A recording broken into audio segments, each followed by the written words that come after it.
하나님 말씀은 고린도전서 15장입니다.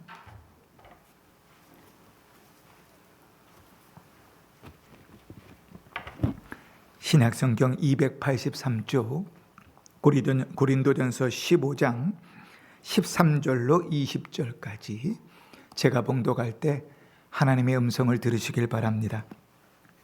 만일 죽은 자의 부활이 없으면 그리스도도 다시 살아나지 못하셨으리라.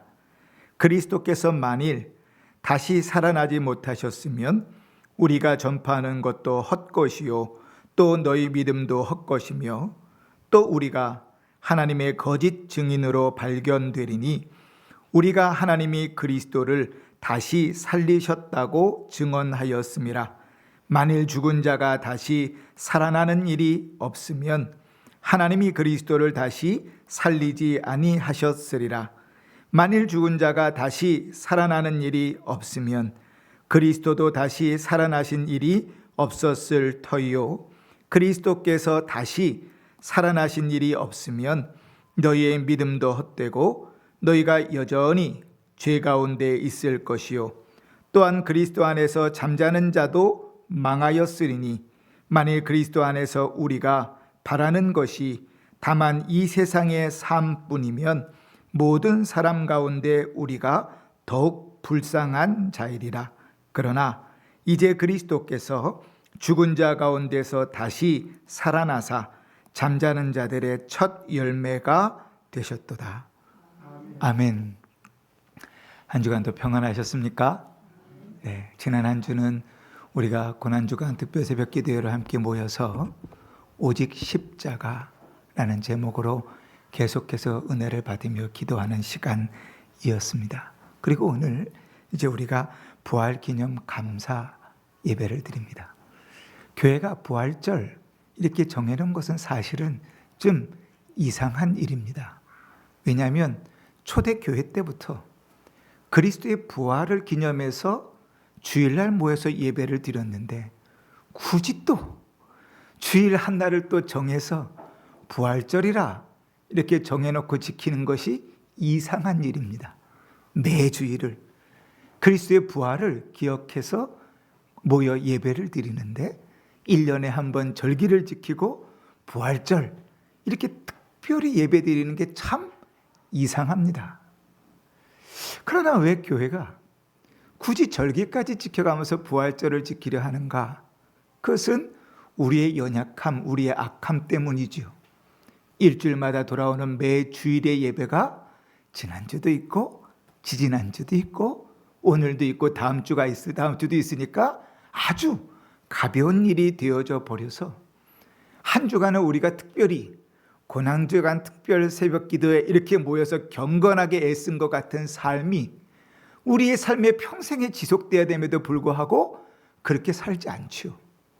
사순절이나 들어서야 금식을 한다고 난리를 치고 고난주간이나쯤 들어서야 기도해야 된다고 애를 쓰는 연약함, 그게 우리 연약함입니다. 그래도 그나마도 안 하면 평생의 삶이 그냥 그렇게 살 것 아닙니까? 그죠? 그러니 교회는 절기를 정해놓고 다시 한번 그리스도의 부활을 깊이 있게 생각하게 함으로 우리가 다시 그리스도의 부활을 기억하여 드리는 주일의 예배를 귀한 줄 알게 생각하고 그 주일마다 그리스도의 부활을 즐거움으로 예배하고 찬송하고 주어진 삶을 그리스도의 대속과 은혜 가운데서 힘차게 살아갈 수 있도록 하는 것입니다. 그러니 보통은 부활절 예배 딱 끝나면 끝! 그제 40일 동안 어떤 교회는 사순절 특별 새벽 기도회를 하기도 하고 어떤 교회는 고난주간 한 주간 동안 금식하기도 하고 그러나 부활절 되면 부활했으니까 끝! 이러고 다시 원점으로 돌아가는 일이 없도록 우리는 이 부활절에 그 의미를 잘 생각하면서 그리스도의 부활을 묵상하고 우리의 삶이 어떻게 살아가야 될 것인지를 고민하며 기도하는 인생이 되어야 할 것입니다.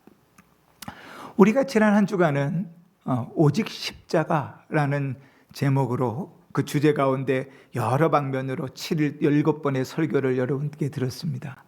새벽마다 또 수요일 금요일 날 오직 십자가, 왜 십자가여야만 하는지, 그 십자가의 능력이 어떤 것인지, 그 십자가로 구원받는다는 게 뭔지, 그런 삶이 어떤 삶인지를 깊이 있게 나눠서 이 모양 저 모양으로 함께 살펴봤습니다.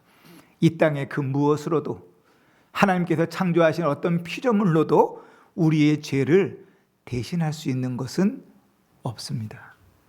이 땅의 어떤 사람으로도 인류의 죄를 대신 지고 가게 할 수 없습니다. 오직 우리 구주 예수 그리스도께서 십자가를 지신 것으로만 우리를 대속하실 수 있고 우리를 구원하실 수 있습니다. 그래서 그리스도의 십자가 지심은 우리를 위한 대속이기도 하고, 단번에 그 십자가에 죽으셨으니 그 능력은 너무나 강력한 능력이다, 이렇게 말씀들을 상고해 보았습니다. 그 능력이 얼마나 강력한지 하나님의 진노를 돌이키셨고, 그 능력이 얼마나 강력한지 한 번의 죽으심으로 하나님의 공의와 사랑을 모두 다 만족시키셨다. 그래서 우리는 그리스도의 피 묻은 대속의 십자가를 붙들고 살아가야 합니다. 힘들 때, 쓰러졌을 때, 넘어졌을 때, 죄 가운데 있을 때, 아무런 기력이 없을 때, 우리가 시험에 들었을 때, 어떠한 상황에도 그리스도의 대속의 십자가는 우리에게 능력이 되고 힘이 되는 것입니다. 네, 이럴 때 아멘 하시는 겁니다. 자, 우리에게 힘이 됩니다. 그래요. 그런데 여러분 한번 생각해 보십시다. 그 십자가의 능력도 우리가 받고 십자가의 은혜도 받고 왜 십자가인지도 봤어요. 그리스도께서 우리 위하여 죽으신 게 어떠한 의미가 있는지도 다 살펴봤어요. 그런데 여러분 이런 생각해 보신 적 있습니까? 그리스도께서 나의 죄를 위하여 대신 십자가에 죽으시고 부활하지 않으셨다면 어떻게 됐을까요? 오늘 우리가 읽은 13절부터 20절까지 말씀 중에 앞에 5절에 계속 반복해서 나오는 질문이 있습니다. 뭔가 하면 부활이 없다면, 계속 그 얘기를 반복해서 얘기합니다. 다시 살아나는 일이 없다면, 부활이 없다면. 그래서 여러분들에게도 제가 묻습니다. 그리스도께서 날 대신하여 십자가에 죽으셨는데 부활하지 않았다면 여러분 우리의 삶은 어떻게 될까요? 그리스도께서 우리를 대속하셨다는 것은 우리의 죄를 씻기 위한 것 아닙니까? 그 피로 우리의 죄를 씻습니다. 그래서 에베소서 1장 7절에 보면 우리는 그리스도 안에서 그의 은혜의 풍성함을 따라 그의 피로 말미암아 속량 곧 죄사함을 받았느니라. 그리스도께서 십자가에 죽으심으로 우리의 죄가 사함을 받습니다. 이럴 때도 아멘 하셔도 됩니다. 아멘, 그죠? 그렇지, 죄의 문제가 해결됐으니 자동으로 따라오는 문제가 있습니다. 그게 뭔가 하면 하나님과 원수되었던 관계가 회복되는 거예요. 왜 우리가 하나님과 원수가 되고 관계가 멀어졌습니까? 이사야 59장에 보니까 오직 너희의 죄악이 너희와 너희 하나님 사이를 갈라놓았다 그래요. 죄가 하나님과 우리 사이를 갈라놓아서 영원한 죽음 가운데 우리를 이끌어갔어요. 그런데 그리스도께서 죽으시면, 우리의 죄를 대속하시면 그 관계가 회복됩니다. 그래서 로마서 5장 10절에 곧 우리가 원수되었을 때에 그의 아들의 죽으심으로 말미암아 하나님과 화목하게 되었다. 그리스도에서 십자가의 죽으심은 우리에게 그런 귀한 유익이 있습니다. 그런데 그 주님께서 부활하지 않으면 어떻게 되냐고요. 우리의 죄는 대속하셨는데 부활하지 않으면 어떻게 될까요? 우리는 여전히 이 땅을 살면서 죄는 사함 받았지만 그 끝은 뭐예요? 죽음이죠. 사망의 그늘에서 벗어날 수가 없습니다. 부활하셨다는 것은 죄의 싹신 사망의 권세를 이기셨다는 예수 그리스도의 최종적인 승리의 선언입니다. 그리스도의 대속으로 말미암아 우리가 죄 사함을 받았으나 부활이 없다면 우리는 이 땅의 삶으로 끝날 것입니다. 이 땅을 조금 더 거룩하게 살겠죠. 조금 더 착하게 살겠죠. 조금 더 괜찮게는 살겠죠. 그러나 이 땅의 삶으로 끝입니다. 여전히 사망의 권세가 우리를 둘러싸고 있을 테니까요. 그래서 17절 말씀에 이렇게 얘기하는 겁니다. 그리스도께서 다시 살아나신 일이 없으면 너희의 믿음도 헛되고 너희가 여전히 죄 가운데 있을 것이요. 19절에도 만일 그리스도 안에서 우리가 말하는 것이 다만 이 세상뿐이면 모든 사람 가운데 우리가 더욱 불쌍한 자이리라. 아멘. 우리가 예수 그리스도로 말미암아 대속함을 얻었어도 부활이 없으면요, 우리는 이 땅의 삶이 끝인 불쌍한 사람입니다. 근데 여러분, 이 19절 말씀을 조금 더 곱씹어보면 이래요. 그리스도께서 내 죄를 위하여 대신 십자가에 지셔서 내 죄가 사해졌습니다. 이전에 지은 죄뿐만 아니라 앞으로 지을 죄까지 다 사해졌어요. 그러니 우리는 참 의롭게 거룩하게 살 수 있어요. 그죠? 그런데 여러분, 예수 믿는 사람들, 특히 초신자들의 처음 불평 불만이 뭡니까? 교회는 다녀가지고 예수는 믿어가지고 하지 말라는 건 왜 이렇게 많은지, 거짓말도 하지 말라 그러지, 말도 함부로 하지 말라 그러지, 술도 먹지 말라 그러지, 담배도 피지 말라 그러지, 점도 보지 말라 그러지, 하지 말라는 게 얼마나 많은지, 그 세상 것들이 얼마나 즐겁고 행복한데, 그지요? 그리스도의 부활이 없이 우리가 이 땅에서 거룩한 모습으로 살아간다면 사실 세상 사람들의 눈으로 보기에는 우리는 참 불쌍한 자들입니다. 여러분, 날씨가 얼마나 좋아요. 벚꽃이 환하게 폈는데 벚꽃만 핀 게 아니더라고요. 어디 가니까 진달래도 폈어요. 꽃이 만발합니다. 이제 불광천에 벚꽃 축제도 한다 그래요. 이게 주일날 굳이 왜 여기 앉아가지고 이러고 계십니까? 나가서 벚꽃 놀이도 좀 하고 그래야죠. 왜 우리가 주일날 이곳에 앉아 있습니까? 그리스도의 부활하심 때문입니다. 우리의 죄를 사실 뿐 아니라 우리를 위하여 부활하셔서 우리를 구원하신 그 주님 때문입니다. 그리스도께서 십자가에 죽으신 것과 부활하신 것은 우리의 구원의 완성을 위한 한 쌍의 일들입니다. 그러니까 그 두 가지가 다 있지 않으면 사실 우리의 구원은 언제나 불완전합니다. 마치 이런 것 같아요. 그리스도의 부활을 얘기할 때 영수증인 것 같습니다. 제가 여러분들에게 한 1억을 빌렸다고 합시다.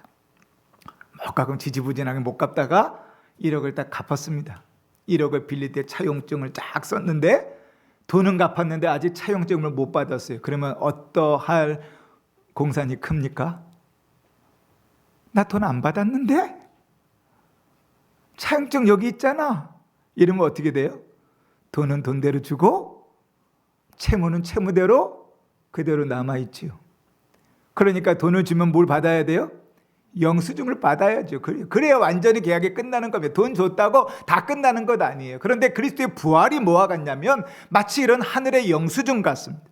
그리스도의 대속으로 채무의 관계가 해결되어졌을지라도, 죄의 관계가 해결되어졌을지라도 부활의 영수증이었으면 여전히 우리는 채무 가운데 두려워 떨 수밖에 없는 사람들이 되는 것입니다. 그래서 바울은 그리스도의 대속의 죽음과 부활까지 믿어야 우리의 믿음이 헛것이 아니다, 그렇게 재차 강조하고 있는 것입니다. 그리스도의 부활은 우리의 구원의 완성이 되는 것이죠. 그러면 여러분, 그리스도께서 부활하셨습니다.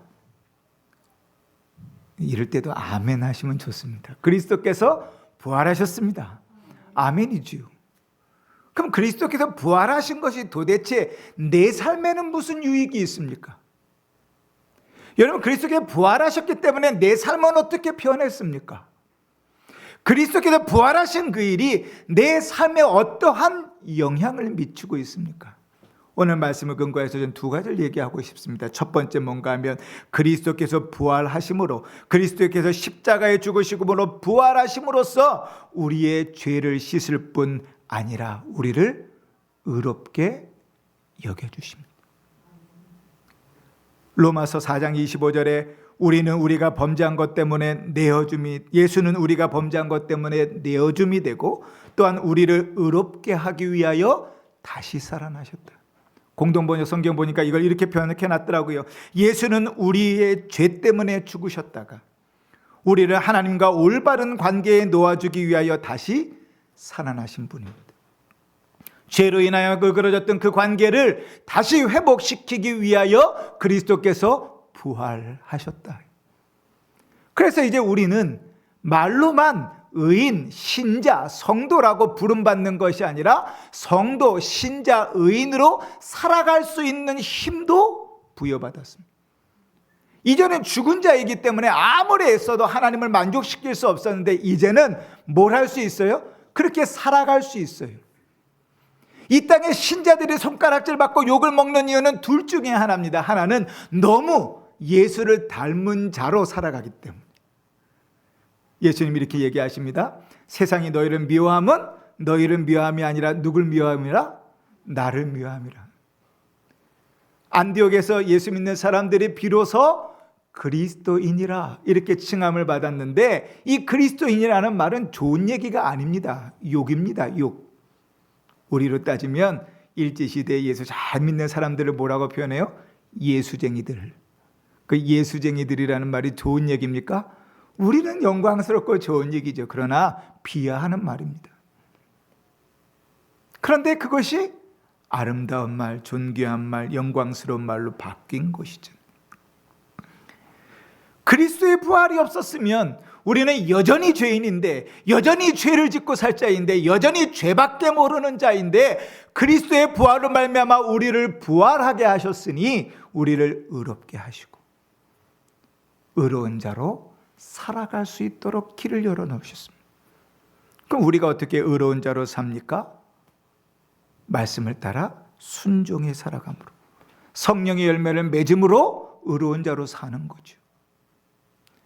그리스도의 부활이 없었으면 우리가 의로운 자가 됐는지, 우리가 괜찮은 자가 됐는지 알 방법이 없습니다. 그런데 그리스도의 부활이 우리가 의로워졌다는 것을 증거합니다. 예수님 때문에 너를 의롭게 여겨주셔. 말씀을 따라 살게 하셔. 그게 그리스도와 신비한 연합 가운데 우리를 그리스도를 닮아가는 자로 만들어주시는 하나님의 은혜인 것이죠. 그러니 구원받은 자는 그 마음이 늘 어디 있어요? 주님께 있습니다. 구원받은 자는 늘 그 마음이 하나님이 기뻐하시는 일에 가 있습니다. 때로는 죄도 지어요. 때로는 넘어지기도 해요. 그런데 구원받은 자는 그것 때문에 괴로워합니다. 구원받은 자는 그것 때문에 금식하며 기도합니다. 구원받은 자는 그 문제를 놓고 주님 앞에 울며 매달립니다. 그게 구원받은 자의 특징이죠. 구원받지 않은 자는 주님이 기뻐하시는 일에 관심이 없습니다.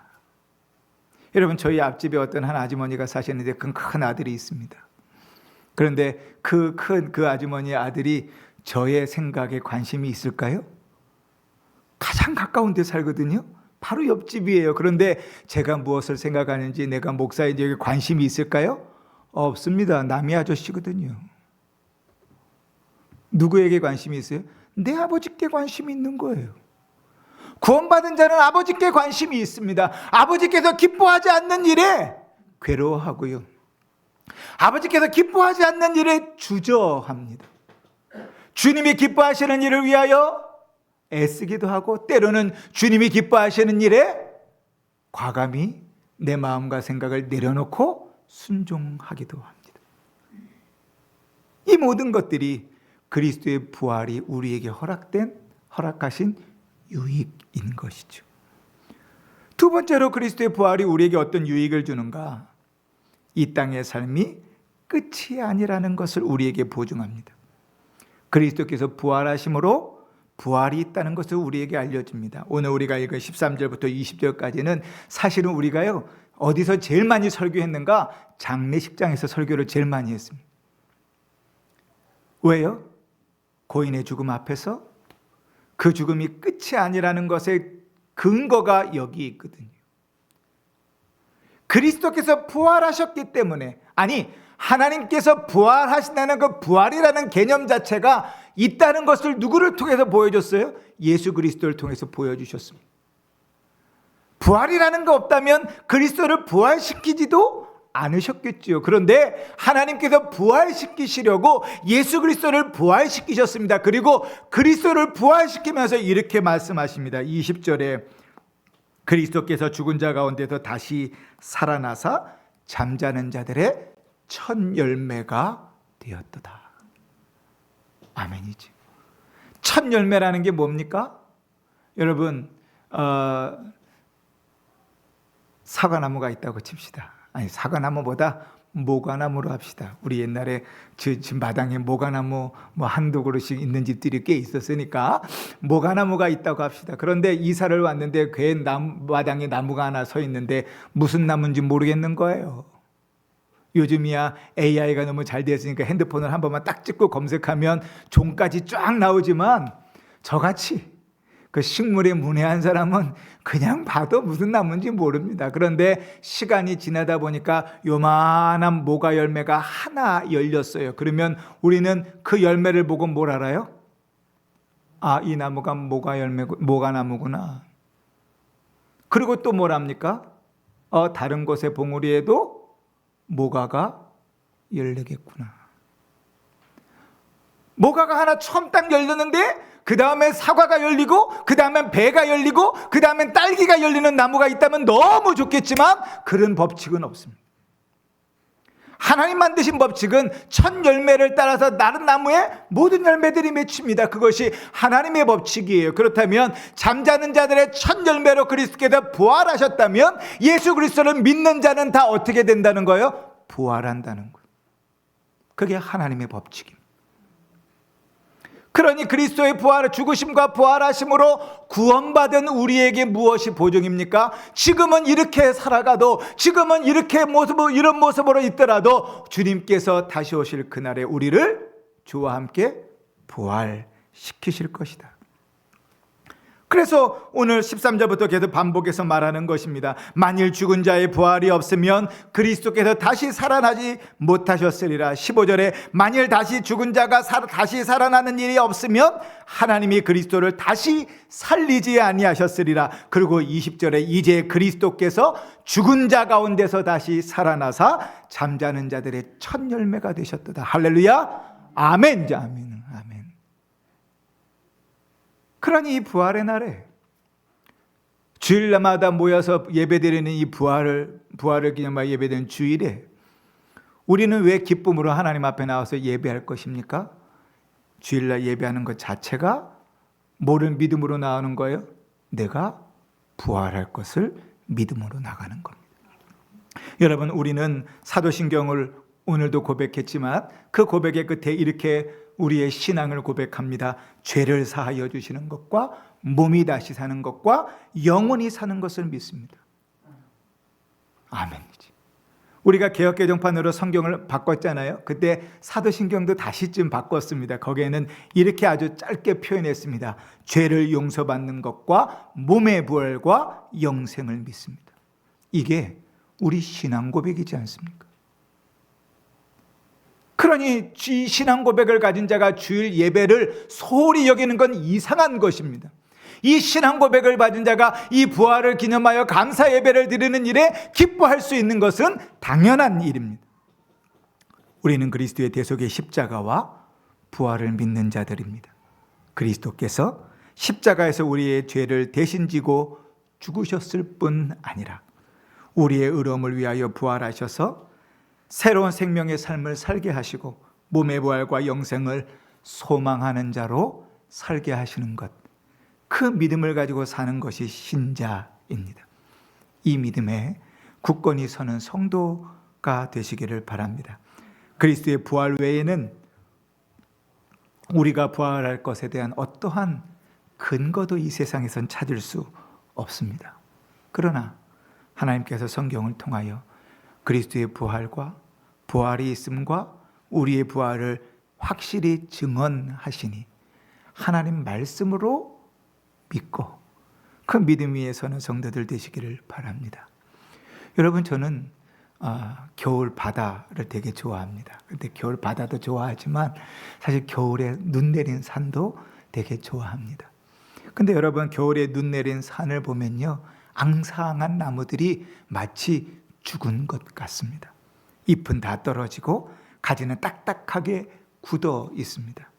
그러나 사실 그 나무 안에는 이미 봄에 피어날 꽃과 잎의 생명력이 숨어 있습니다.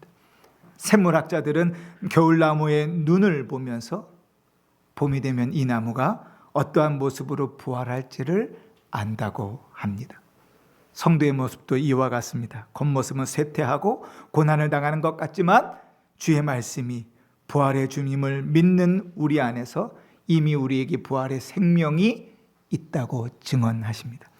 그리스도의 부활의 보증을 받은 자는 겨울 속에서도 봄을 사는 사람인 것입니다. 부활의 보증을 받은 자다운 삶을 사시고 이 땅을 살아가면서 부활의 보증을 받은 자다운 부활할 것을 소망하는 복된 성도로 살아가시기를 주의 이름으로 축원합니다. 아멘.